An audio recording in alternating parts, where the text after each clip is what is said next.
Le sentiment d'inquiétude a été quand même prédominant. Le sentiment quand même qu'on est de la chair à canon, quoi. Finalement, la santé des agents passe avant les intérêts économiques. C'est quelque chose qu'on ressent énormément. Il y a beaucoup d'inquiétude.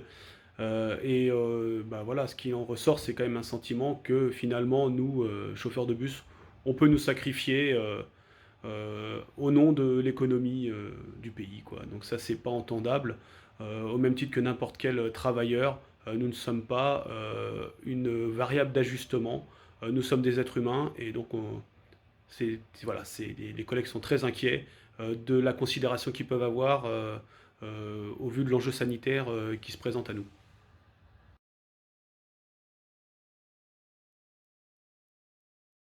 À la RATP, dans les services de bus, les conditions de travail ont été maintenues et respectées grâce à la vigilance des organisations syndicales, même si on sait que secrètement, il y a un risque que dans la période, le gouvernement et donc notre entreprise de service public en profitent pour déréglementer au maximum les conditions de travail.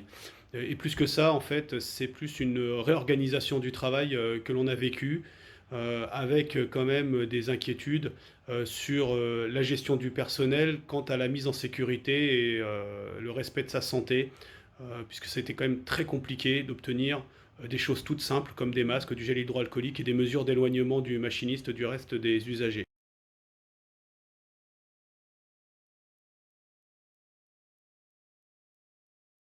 La meilleure façon de répondre, à mon avis, à ces situations, c'est quand même déjà de se donner les moyens d'y répondre. C'est-à-dire déjà d'avoir des équipements en stock nécessaires et surtout de ne pas regarder à la dépense en matière de santé. On ne peut pas se permettre de calculer quand on voit les enjeux importants qu'il y a au niveau sanitaire. Donc c'est déjà d'avoir du matériel, hein, des masques, du gel hydroalcoolique, tout ce qui peut finalement assurer le maximum de respect des barrières qui protègent au moins les personnes. Après, c'est également aussi le fait que bah, il faut de la communication, il faut du bon sens, et surtout, il ne faut pas mettre la pression aux gens pour qu'ils aillent travailler. Il faut les accompagner, il faut les rassurer.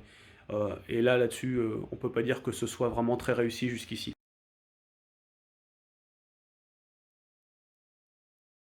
Au-delà du discours paternaliste, très paternaliste quand même, bah moi ce que je retiens c'est un discours d'une hypocrisie incroyable. Comment aujourd'hui notre président peut saluer les efforts du service public, particulièrement c'est de la santé, hein, quand on sait que depuis des années, ce gouvernement, ces gouvernements successifs font tout pour casser les services publics.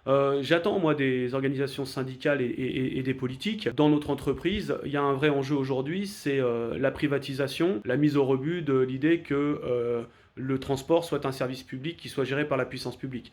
Donc on le voit bien dans cette course effrénée à la concurrence, nous à la RATP, même en période sanitaire, eh ben, la RATP continue à faire avancer ses pions dans ses projets de casse de l'entreprise pour amener à la privatisation. Et c'est d'ailleurs sûrement ces enjeux-là qui ont fait qu'il y a une réactivité aussi tardive de la part de notre entreprise sur toutes les mesures qui pouvaient permettre de préserver ses agents.